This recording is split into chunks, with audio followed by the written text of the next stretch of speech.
Greetings ladies and gentlefish, and welcome back to another World of Tanks review, and in this one you're getting a twofer. We're going to do two tanks for the price of one, because frankly the two are so similar that there's no point doing a separate video for each.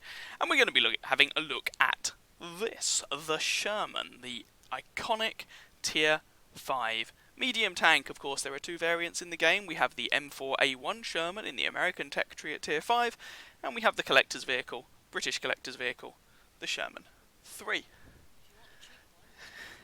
Now, I was getting onto this. Loki. Have no fear. We can still have a pet project. Anyway, we'll get to what the pet project that Loki wants is in a moment.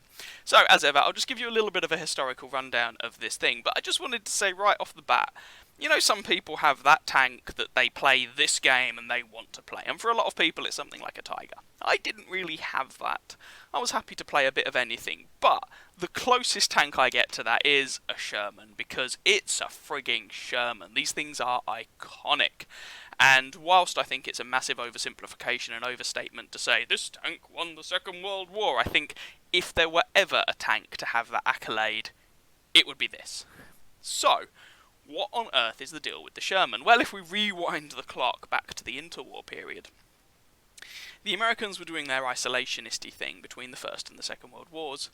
But as you kind of reach the situation where the Second World War's on the horizon, and the Americans are kind of wondering if they're likely to get involved or not, the Americans decide their equipment needs a little bit of an overhaul. It becomes apparent that the M2 mediums that the Americans have been using are not up to scratch. They come with a 37mm anti-tank gun, which for the time is not uncommon, but that's quickly going to become obsolete. And you've still got a bit of a cult of a machine gun thing going on in the American military. If you have a look at interwar period American tanks, they've got machine guns poking out of friggin' everywhere. And you have the question about whether the increased firepower against infantry is worth it for those added, essentially, armour weak spots. And as gun calibers get larger and larger and you start getting access to, you know, a high explosive round worth a damn, who cares about a machine gun? But anyway, so the Americans decide they need some better equipment. And, long story short, they develop the Sherman. And it's a bit of a painful process because there's an interim period where they're using the M3 Lee, which is a bit of a Frankenstein's monster of a tank. It's kind of got a Sherman's gun, but they're using existing M2 hull, and it's all just a bit of a mess. But then you get the Sherman, which was actually a pretty good tank, and I think people tend to overlook it a lot. So essentially what you end up with is a machine with a sloped frontal glacis, so everybody's screaming about, oh, the T-34, it had sloped armour, oh my god. It's not the first tank to ever have sloped armour. I mean, the Sherman isn't. It's just, I mean, look at that sloping. The effective armour on the front of the hull of a Sherman it's about 80% that on the front of a Tiger, and everyone goes on about how the Tiger is impenetrable, and yet apparently the Sherman isn't. Like, there's a bit of an inconsistency there, but you've got somewhere in the region of 50-60mm of frontal hull armour at a sloped back at a good angle. A 75mm gun in the turret is, for the time, a pretty decent gun. And this is the bit that I think everyone always glosses over, because it never comes up in games like this, for example. The Americans are in a kind of weird position in the Second World War, because they're not fighting a war in their backyard. In order to get men, equipment, materials to where the fighting is happening, they have to ship it thousands of miles across the ocean, either the Atlantic Ocean or the Pacific Ocean. So when it comes to designing and making equipment, the Americans place an unprecedented, for military equipment anyway, an unprecedented emphasis on when it gets there, it needs to work and it needs to keep working. Reliability really is the name of the game. And you notice this not just with Shermans, but with other American machines. Let me just give you an example.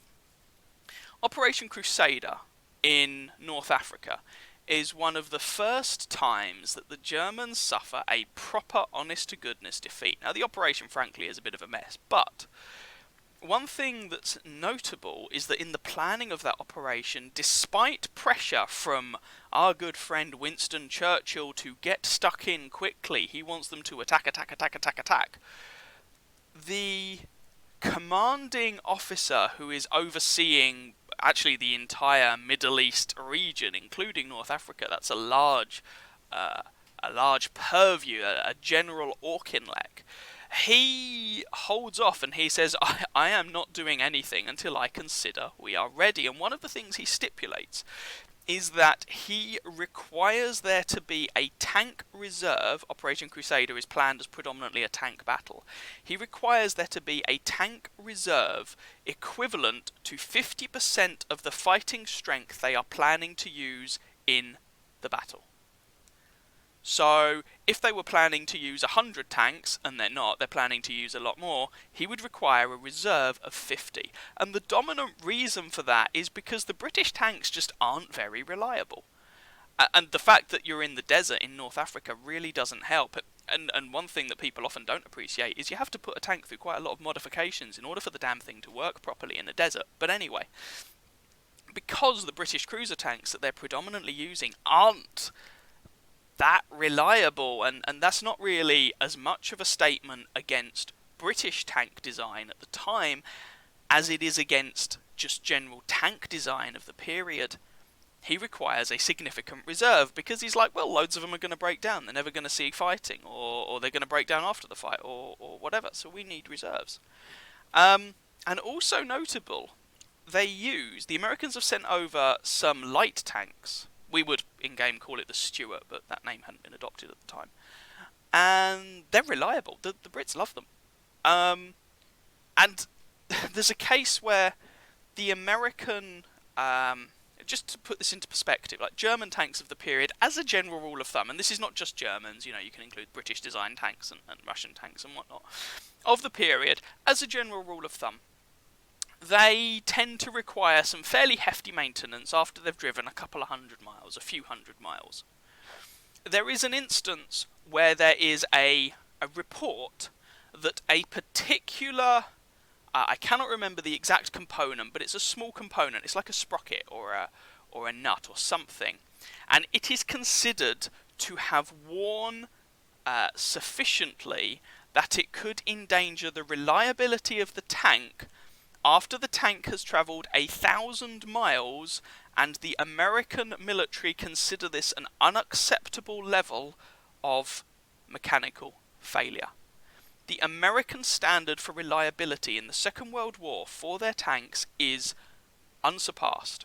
And what that means, if you are a trooper on the ground, is that if someone says you are getting tank support and those tanks are American made, anything short of enemy action or something, you're getting tank support, that they're not going to break down halfway there or in the fight. If someone says they're rocking up with a tank battalion made up of Shermans, they're rocking up with a tank battalion made up of Shermans.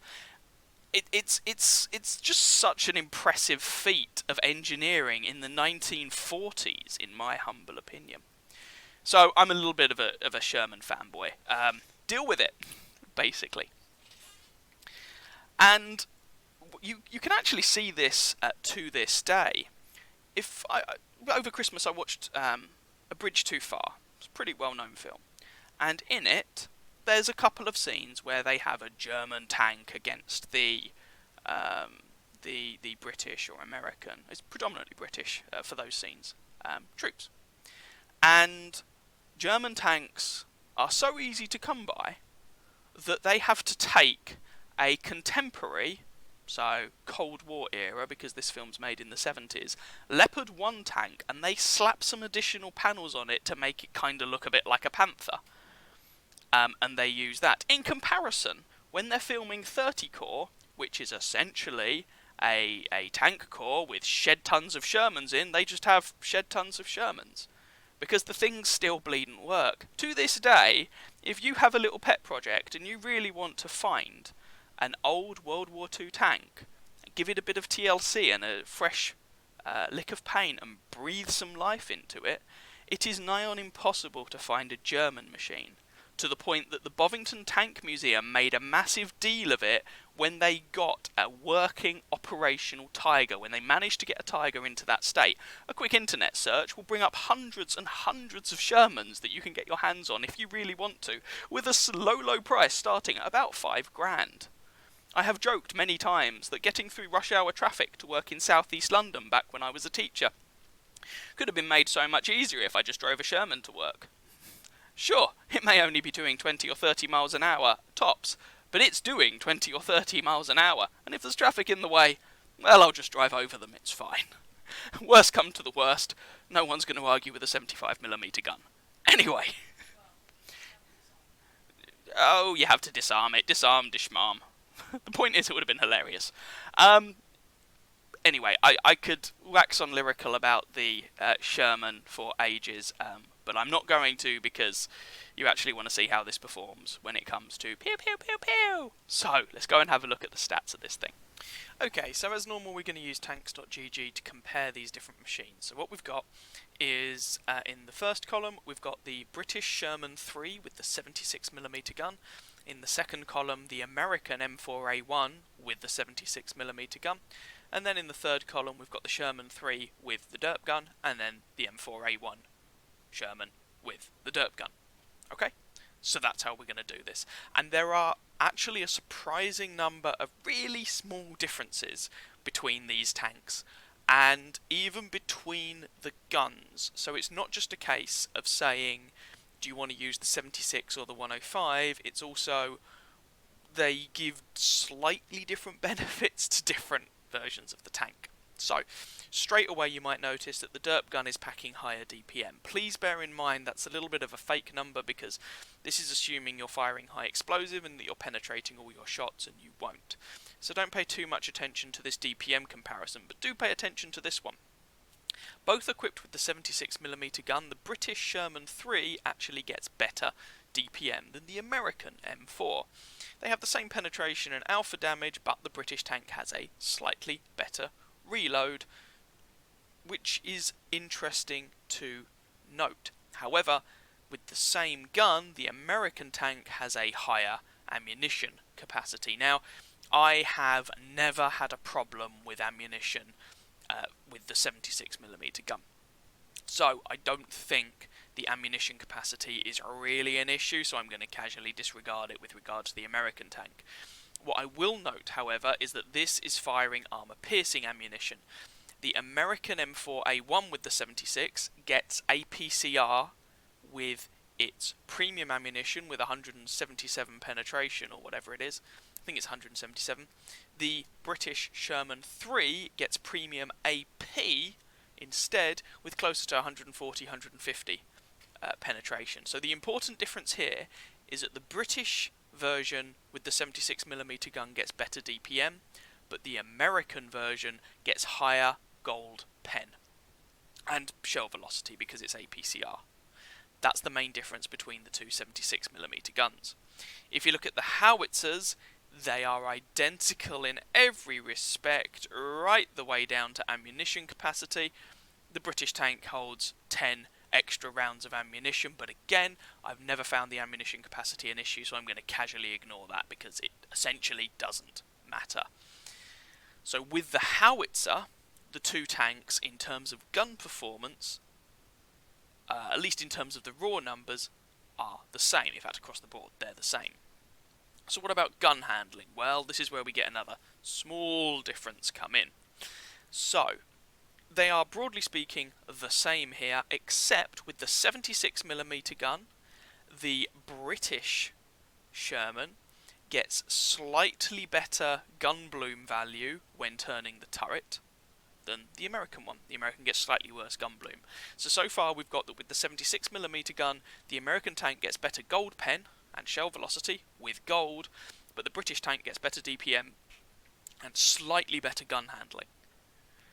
However, the British tank only gets 10 degrees of gun depression and the American gets 12. And this is a big difference, and in one of the replays I'm going to show you, I'm going to highlight a point where that does actually make a difference. With the derp guns, it's identical again, except, again, the British tank gets 10 degrees of gun depression and the American 12. Mobility, very, very similar, however not exactly the same, and again it depends on what gun you're using.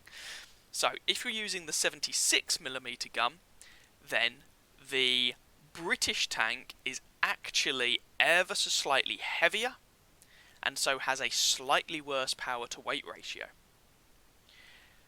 And if you're using the howitzer, the American tank is slightly heavier and has a slightly worse power to weight ratio, though the discrepancy is bigger. So with the howitzer, the American tank is more sluggish. With the 76, the British tank is more sluggish, which is interesting. However, if we look at terrain resistances, they're almost identical, except that on hard terrain, so we're talking about on roads, regardless of which gun, the American tank has it's not even slight, has worse ground resistances on hard terrain. However, when you roll everything all up into a ball, and the engine power and the traverse speeds and the ground resistances and all that jazz, in terms of actual effective traverse speeds, the American tank comes off better in each comparison, and not by a small margin. So, overall, in terms of mobility, I think you would have to say the American Sherman is overall slightly more mobile, but depending on which gun you use, if you use the howitzer, the British tank has a better power to weight ratio than the American one. To be honest, all in all, the difference in mobility between the two tanks is not very noticeable. This is not a big deal. So we go further down. Now, the stated values of the armour of the tanks are identical across the board. We're going to have a look at the armour in a little bit more detail in a moment, because there are a couple of very small differences. The British tank gets 10 extra hit points. It's a really small point, barely even worth mentioning. In terms of camo values, however, again, it depends on the gun you're using. If you're using the 76mm gun, the American tank just gets better camouflage values across the board. They're just better. If you're using the howitzer, the American has better camouflage values when stationary, and better camouflage values after firing, and on moving, and after firing. So the American still has better camouflage values across the board. It just does. But these values are different. So the camouflage values when using the howitzer, regardless of which tank you pick up, when using the howitzer, your camo is ever so slightly worse when firing the gun than when using the 76mm armour-piercing gun. Radio range, for all that it matters, the American has a slightly better radio and cost.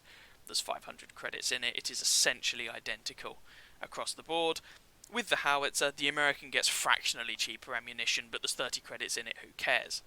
So what we have, just comparing tank for tank, if you use the 76mm gun, the British Sherman has better DPM, it has marginally better gun handling. However, the American has better gun depression, better mobility, and better camouflage values. And the Brit has slightly better health. You could come to your own conclusions about which is better. It depends what you value. If you're using the howitzer, on the other hand, firepower-wise, the two are pretty much the same, except that the American gets I would argue still better mobility overall, though the difference is not as much. Still slightly worse hit points. Still better camouflage values. So I am going to say, if you want to use the howitzer, the American Sherman is probably your better bet. If you want to use the 76mm gun, you could make a case for the British Sherman with its higher DPM and slightly better gun handling.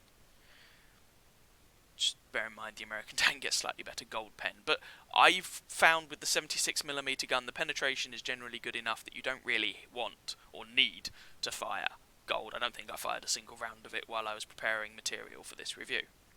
I would just quickly like to point out the dispersion values, even on the 76mm gun, which is your regular anti-tank gun, are terrible. The accuracy of this gun sucks. This is not a gun that is good at sniping. I mean, the howitzer obviously isn't, but the regular AP gun, the 76mm, is also not good for sniping. So, let's have a quick look at the armour values of each tank and just note any differences between the two that will be small. So, let's have a quick look at the armour. So, first tab, we've got the British Sherman 3, and second, we've got the American M4A1 Sherman. Essentially, these armour profiles are pretty much identical. The main difference is that the British tank is a much boxier machine, as you're going to see in the garage, or you have already seen in the garage, and the American is a more rounded hull. In terms of actual armour thicknesses, they're to all intents and purposes the same. However, there is one difference that I want to highlight. Because the American tank gets better gun depression, that actually makes a difference. If you're using all of your gun depression, however, on the British tank, you have up to about just over 100mm of effective armour. On the American tank, it's very similar across much of the hull, but right toward the top, you have some effectively thicker regions. These shoulder plates are about 80 odd effective, which is a little bit worse. So there are some very small differences caused by the slight differences in gun depression, but these are relatively small differences, and realistically they're not really going to save you all that much. So, with the armour done, let's have a look at things like modules, crew, etc. Right, so let's have a look at the grind through the Tech Tree American M4 very quickly. So, 75mm gun you've got from the T6 medium, the 105mm howitzer you've got from the T6 medium. So straight away you've already got a gun worth a damn, which is nice. Engine-wise, it's a slightly different story. You only have the stock engine, so you probably want to try and get the engines as a priority. So my recommendation would be mount the howitzer as soon as you're able, and that shouldn't take too much because you can already have this tank from the tier 4, from the tier 6 medium, and then prioritise the engines and the radio and the suspension. Leave the gun, the 76mm gun and the top turret for last, because frankly the tank is perfectly playable with the howitzer. That is my recommendation. Now, if we're talking about the British variant of this tank, that's a slightly different kettle of fish. So the British machine gets other modules thrown in, which is kind of annoying. So you've got a couple of 6-pounder guns here that are just not very good. You know, these dispersion values are terrible, and you have a blistering rate of fire, but it's so fast the gun doesn't aim properly between shots, and they're just really awkward to work with. So frankly, these are just XP bumps in your way. I should point out that as a tier 5 collector's vehicle, this thing you don't have to have specifically unlocked in order to buy this thing. You just need to have unlocked a tier 5 tank in the regular British tech tree. So, the 6-pounder guns I honestly wouldn't bother with, but you're probably going to have them unlocked from something or other anyway, but just don't prioritise.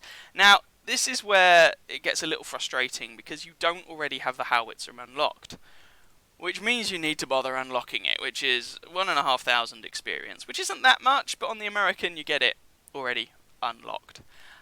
Engine-wise, so at least in this particular instance, the engine is shared, or the first upgrade is shared with the M3 Grant. So you can, if you've already played the Grant, you can have that. If you haven't, well, screw you.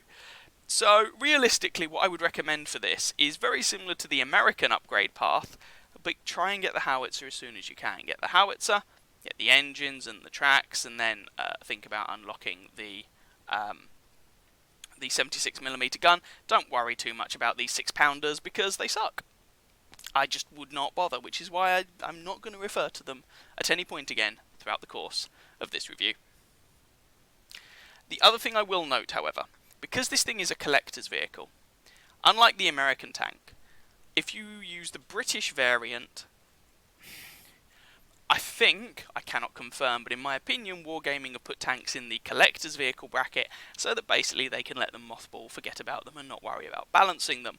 So that means that if there is a buff to the American Sherman, don't expect a buff to the British Sherman. I don't expect either of the tanks to get an explicit nerf because, well, they've been around a while now and they haven't been nerfed. But that's just something to bear in mind about the tank. So, crew skills and equipment and all that jazz. Well, you can see the equipment I've got here. I've got an improved rotation mechanism, a gun rammer, and I've got vents. This was set up to use the 105 howitzer, and kind of it's focused around, I want the gun to be good. I wouldn't actually recommend this equipment setup. My suggestion, because it gets a little frustrating when you're not top tier, where you're on a big wide open a big wide open map, and it'd be really nice to be able to spot things for toffee, because with this setup my view range is 391 meters, which isn't great. So I would strongly suggest dropping one of these modules for something like coated optics or binocular telescopes. Now, it is worth pointing out at this stage that the base view range of the top turret is actually a very respectable 370 meters. Which I haven't really highlighted before, but for a tier 5 medium that's very good. A lot of tier 5 mediums pack 350. Now what this means is that you can actually get some pretty respectable view range if you have a half decent crew and you're using coated optics. So my recommendation would be in this case to drop the improved rotation mechanism for coated optics. I'm suggesting to keep vents because the increase to your crew skills will also increase your view range. And because these things are compounded, it will make your coated optics even better than it would otherwise be, because the bonus to, for example, view range from equipment is applied after the bonus to crew skills from things like vents. So you kind of get the bonus from vents twice in that instance, which is quite nice. So that would be my recommendation. Are there any other bits of equipment that are really worth drawing any attention to? Well, some people might go for improved aiming, but the dispersion, the accuracy on both of these guns is already trash. That's not going to make this thing a sniper. I probably wouldn't bother. You could go enhanced gun lane drive if you really find the aiming time sucks, but again, I probably wouldn't bother. Maybe a turbocharger. Like, there are other options you could go with, but I wouldn't necessarily recommend them. What about consumables and crew skills? Well, consumable-wise, nothing special here. Obviously, you could put a food consumable on if you really wanted, like Coca-Cola or pudding and tea in this particular case. But I've just got a fire extinguisher. I haven't found either of the Shermans particularly flammable. Then again, American tanks tend to have big, fat, flammable booties. So, make of that what you will. I haven't found it a particular issue. In terms of crew skills, I don't really think there's anything particularly surprising to say here. Hello, darling. Sixth Sense is your friend, along with repairs, brothers in arms. And, you know, anything that buffs your view range is great, and I always like safe stowage, just because I know it will annoy me when my head comes off because of an ammo rack. So there's that, but there's really nothing special to say here with regard to crew skills and equipment. So I'll stop whittering on, and we'll go and have a look at some gameplay. Pew pew pew pew! So what I'm going to do here, instead of showing you the normal top tier gameplay, bottom tier gameplay, I'm going to show you a game using each of what I consider to be the two viable guns. Because, as I mentioned, it's the version of the tank that I owned at the time of doing this review, and because there are so many similarities between the two, the gameplay is going to be from the Sherman 3, the British variant, but you could pull off essentially the same thing in the American tank as well. So, in this first game, this is an all tier 5 match, so I guess we're kind of top tier and bottom tier, and we're here on El Haluf. And we're using the 105mm howitzer. And you're going to see some of the strengths and weaknesses of this gun and also of this tank. Now, I decided to have a bit of a punt on a blind shot there. It doesn't hit anything, but you often find tank destroyers, in fact you can actually see it explodes on a piece of sort of hillside, mountainside there. But I often find tank destroyers park over there, so while I don't want to put lots of effort into hanging around and potentially getting spotted, I thought it was worth flinging a shot in their general direction. Now, this location is one you often see medium tanks come to, especially ones with decent gun depression, and whichever variant of the Sherman you're playing, it definitely has decent gun depression. So we're going to try and use this to our advantage. Unfortunately, if you come right the way over here, then that gun depression isn't really being used, and we have quite an aggressive Chi Nu on our team, which is, well, I mean, sure, I guess, all power to him. That's not a tank in which typically you want to be too aggressive. It's not the fastest, and as you're going to see shortly, if you haven't watched my review of the Chi Nu, the armour is not very good. Anyway, so we're just chilling out here. Don't spend all your time sitting in sniper mode if you're trying to do something like this. Try and keep a little bit of situational awareness, although as I say that, in that particular situation it would have done me some good staying in sniper mode, because the Chi Nu actually popped up just as I came out to have a look at what was going on in the wider battle. I'm not taking time to properly aim these shots because my armour is not great, and if these guys want to cross this gap, they're going to expose themselves to much easier shots shortly. So one into the Type T-34 there, we damage him and we take his track out, and we're just struggling a little bit with the gun depression, because whilst the gun depression is good on this tank, we get a bounce there. It's not quite good enough to be able to shoot that Type T-34 with greater ease, so we use a slightly easier position, although I'm still at the very extent of my gun depression, and there 12 degrees of gun depression from the American Sherman would have made that a more comfortable fight. Now, as it is in that particular instance, it doesn't result in us taking any additional damage. We bounced the shot from the Type T-34. He's clearly using the 76mm gun, and hello Mr. Chi Nu, we miss. But it's just something that is worth bearing in mind. So, can we find another shot on that Chi Nu? Probably not. Ooh, if you're going to give me that sort of shot, 392. Yeah, you see what I mean about that Chi Nu's not having great armour? But we just managed to deal, like, 400 damage to him. Kill him. And it doesn't matter which variant of the Sherman you're driving there. If you've got this 76mm gun, that's... sorry, got this 105mm gun, you're going to get that anyway. Coming up against the American variant of this tank now, which is an interesting engagement, and we put 142 into his angled upper front plate. And we're currently on 986 damage here already, which is pretty nice. Can we squeeze in another shot onto this Sherman? Yeah, we'll just blap one into his gun mantlet, and it'll explode and do some damage, probably to his upper hull again. So that takes us over the 1000 damage mark, and we've got some assistance into the bargain, but the team here is not doing very well. That shot doesn't penetrate the Chi Nu, but we still managed to do 158 to him, which is very respectable, and cheeky Panzer is cheeky. That's the Panzer 5.4, hideously overpowered tank, and of course he's spamming gold. And this is another position, shortly, where the extra gun depression from the American Sherman might have done us proud rather than the 10 degrees that the British variant gets. But I'll highlight it when we get to that point. So there we go. Oh, I take a hit from the Panzer 5.4. There's a little bump in the terrain there, and I just cannot point the gun at him, which is frustrating. We're going to try and deal with him again in a moment, because that thing actually has pretty impressive armour. It's essentially a Panzer IV turret on the hull of a Panther, which of course is a tier 7 medium tank, and a relatively well armoured tier 7 medium tank at that.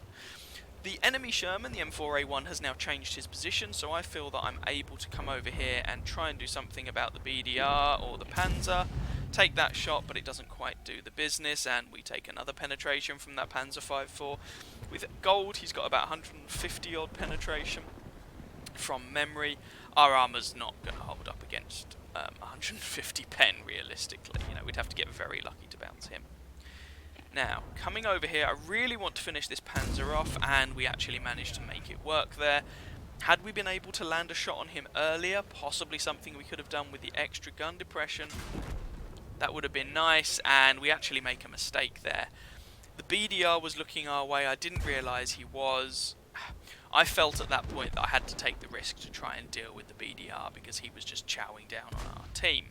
Now, this isn't necessarily a loss at this point. We have a trio of KV-1s who could push on that BDR, kill him, especially if this one, the one on full health, just takes a hit from the BDR, and they could win this game. I'm not going to make you watch this. Spoiler alert, they don't. the full health KV-1 actually lets the other two KV-1s keep taking hits until they're both dead, and the rest of our team is dead. Then he pushes on the BDR, finally takes the hit to kill the BDR, and finishes the game by taking out a number of the enemy team all on his own, whilst the enemy team just caps the game. So unfortunately, Richard SWK there, although in the end battle results screen it's going to look like he's had a good result, what you have to bear in mind is that all of those kills and the vast majority of the damage is achieved at a point where it achieves nothing. So, let's have a look at those post-battle stats.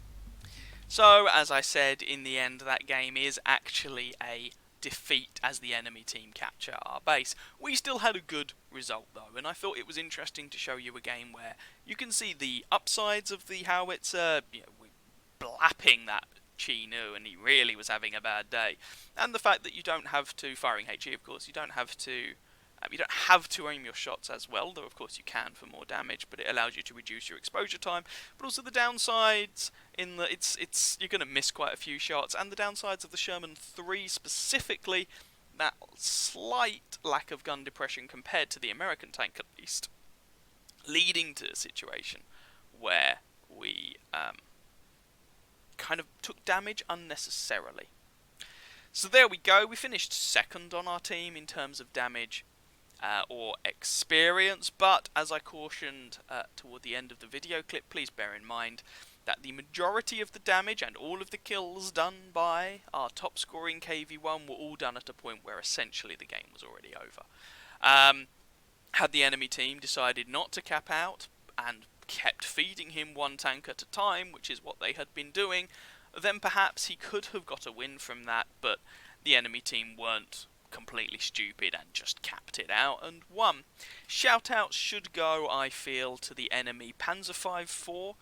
He's in an incredibly powerful tank, but he still managed almost 2,000 damage with it. Yes, OP tank firing gold, but still had a good impact on the game. The BDR, it's nice to see a not hideously overpowered premium tank spamming gold everywhere do well. 2.6k and 4 kills from him. He was instrumental in his team's win, but also the remaining tanks left alive on the enemy team. They did the right thing. They capped that game out to get the win, so shout out to them. 15 shots fired, 10 hits, only 1 penetration. For that 1410 damage. 6 hits received, 5 penetrated, 1 did not. Your armour doesn't even hold up very well, even when you are in a tier 5 match, let alone in something like a tier 7 match. Don't expect anything from your armour. 1 enemy vehicle spotted, 6 damaged, 2 destroyed, 350 odd assistance, and we still made, 13,000 credits profit, even though that was a loss. And with a standard account, and we didn't have anything funky going on like personal reserves to increase that. So that's the game with the 105mm howitzer. Now let's have a look at a game with the 76mm anti-tank gun. Okay, so here we go. This time we are on, what's the name of the map? Westfield, that's the one. And this is a tier 6 match with some tier 5s, no tier 4s. So we are at the bottom, but the strongest tanks we have to worry about are tier 6. Now, Westfield, if you take your tank over toward this sort of hilly region, you can make some really good use of the gun depression on the tank, whether it's 10 degrees or whether it's 12 degrees. And that's what we're going to do here. But you can already see that this tank isn't the fastest tank in the world. It's not like horrendously slow, but not the fastest. Now, straight off the bat, we're going to come over to here. And there's an enemy M4A1 Sherman who's just sat there doing not a fat lot. So we're going to take advantage of it. And there's 1 shot. There's 2. And I'm going to pull back because artillery has already taken an interest in this area. My spider sense is tingling and I don't want to push my luck too much, essentially. Trying to keep an eye on what's going on behind me. This Sherman is really having a bad day. 100 is a low damage roll, that's a shame, but 116 is about average. I guess I shouldn't complain too much.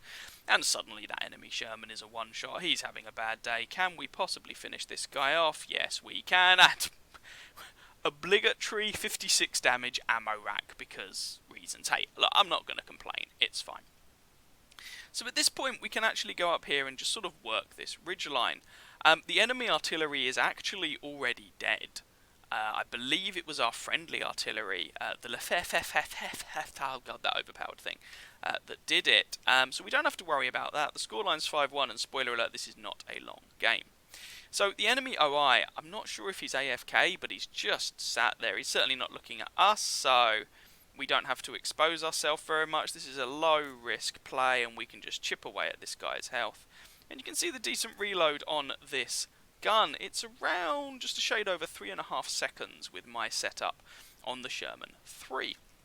It would be slightly worse on the American tank, but still not bad. Certainly far better than the 4.5 second reload you get on something like the Skoda T24. 4.5 seconds for 110 alpha damage sucks compared to just a shade over 3.5 seconds for 115 alpha damage, and that Stug has gone to a better place.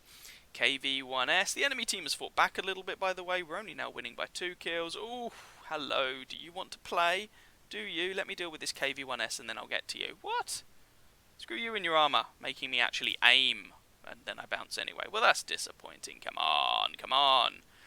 1 hit point? Seriously? Roll low for damage? Oh, well, there we go. He's dead. So he becomes kill number 3, in case you weren't paying attention. And, oh, there goes here, man. Suddenly, there's only 4 left on the enemy team. Like I said, this isn't a long game. And that engagement at the top of the hill is really the reason I included this replay.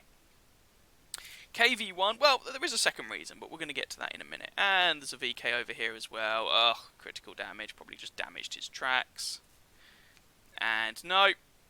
So this is the thing, against targets with a little bit of armor at range, these guys are about 350 meters away, the penetration is still good, provided you hit where you are aiming, but you can't aim for weak spots really at these sorts of ranges. The accuracy on the gun just is not good enough to do something like that, and even into the flush broadside of tanks at that sort of range, you can't really expect to be hitting too many of your shots.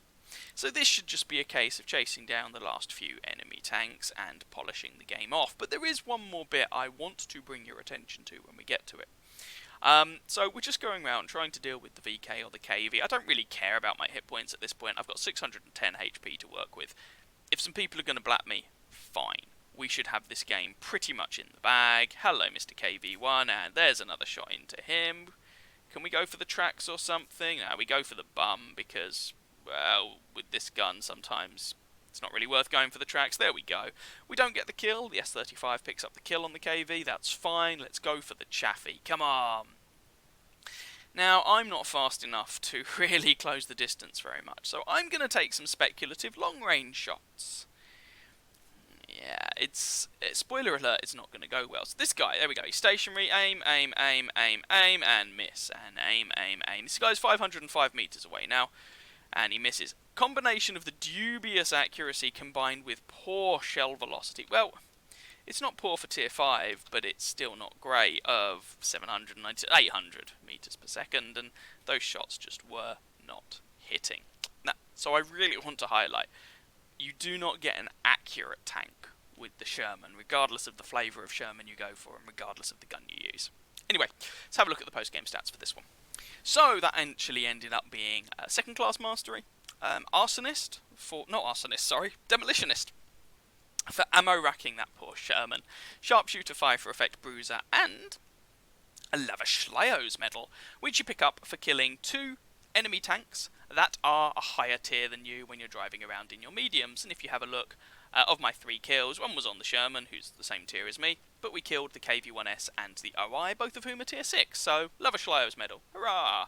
All praise the mighty Lavashlios medal. I don't know why I'm going over to click on the tab there, just to zoom in apparently. This is a screenshot at the end of the day, it ain't gonna work. Anyway, so we finished second on our team in terms of experience, or in terms of damage. Third in the game on damage. Joint highest kills along with the S35 on our team and the enemy Stug. So 1,662 damage, 3 kills, 921 base experience. Shoutouts to the P43 Biss on our team, 2.2k damage from him, and the enemy T3485M, 1800 damage from him, but I was pretty happy with my 1662, especially remembering we were not top tier, though that match was a little bit of a stomp, let's be honest. 32 shots fired. It's not actually very often you say that for a 76mm gun at tier 5. 24 hits, 17 penetrations for that damage count, most of which relatively close range, because that gun at longer ranges can't hit the broadside of a barn from the inside. Neither can the howitzer, but, you know, hey-ho. We received 1 hit, it didn't penetrate, it went ping, hurrah. 6 enemy vehicles damaged, 3 destroyed, 370 assistance damage there. The game was just a shade under 5 minutes, and we made a pretty nice amount of profit there. So that was on a win, of course. No one actually did any damage to our tank, so we don't have repair costs to worry about. 3,000 credits in ammunition resupply costs for 32 shells. You know, 76mm AP ammo is not very expensive.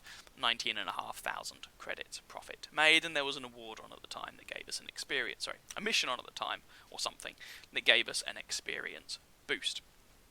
So, there we go. That's the Sherman, specifically the Sherman 3, but I would have done the same thing in the M4A1 Sherman with the 76mm M1A1 gun. So, with the gameplay out of the way, let's just go back into the garage and round things off a little.